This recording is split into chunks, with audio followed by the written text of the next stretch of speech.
விதி இன்று சென்னை பனையூரில் உள்ள தாவேகா தலைமை அலுவலகத்தில் சட்டமன்ற குழு தலைவராக விஜய் தேர்ந்தெடுக்கப்பட்ட நிலையில் 2 வாரங்கள் பெரும்பான்மையை நிரூபிப்பதற்கு அவகாசம் தேவை என்று ஆளுநர் அர்லேக்கருக்கு கடிதம் அனுப்பியிருக்கிறார்கள். இந்த சூழ்நிலையில் நேரு உள் விளையாட்டு அரங்கில் நாளை மறுதினம் பதவியேற்பு விழா நடைபெறும் என்றும் அதற்காக தலைமைச் செயலாளர் மற்றும் டிஜிபி, சென்னை மாநகர ஆணையர் உள்ளிட்டோருடன் அவசர ஆலோசனை நடத்தப்பட்டிருக்கிறது. இதனால் நாளை மறுதினம் நேரு உள் விளையாட்டு அரங்கில் தாவேகா தலைவர் விஜய் முதலமைச்சராக பதவி ஏற்பார் என எதிர்பார்க்கப்படுகிறது.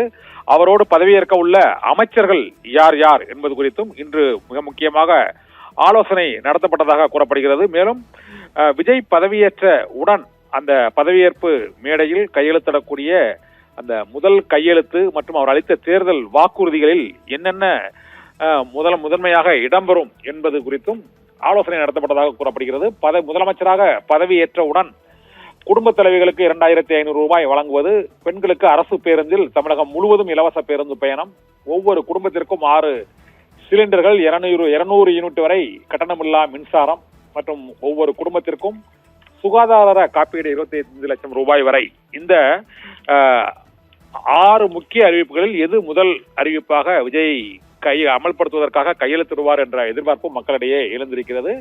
முதலமைச்சராக நாளை மறுதினம் தாவேகா தலைவர் விஜய் நேரு உள் விளையாட்டு அரங்கில் பதவியேற்க இருக்கிறார். அதற்கான ஏற்பாடுகள் மேற்கொள்ளப்பட்டு வருகின்றன.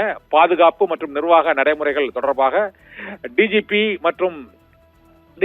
சந்தீப் ராய் ரத்தோர் மற்றும் சீஃப் செக்ரட்டரி தலைமைச் செயலாளர் சாய்குமார் உள்ளிட்டோர் உயர் அதிகாரிகளோடு ஆலோசனை நடத்தி வருகிறார்கள்.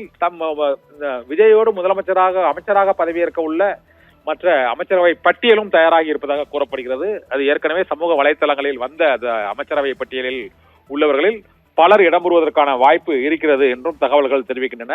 நாளை மறுதினம் நேரு உள் விளையாட்டு அரங்கில் தமிழக வெற்றி கழகத்தின் முதலமைச்சராக விஜயும் அவரோடு அமைச்சரவையும் பதவியேற்கும் என எதிர்பார்க்கப்படுகிறது. அந்த மேடையிலேயே விஜயின் தேர்தல் வாக்குறுதியில் முதல் கையெழுத்திட போகும் வாக்குறுதி குறித்த அறிவிப்பையும் விஜயே வெளியிடுவார் என்றும் எதிர்பார்க்கப்படுகிறது. விவரங்களுக்கு நன்றி கண்ணன்.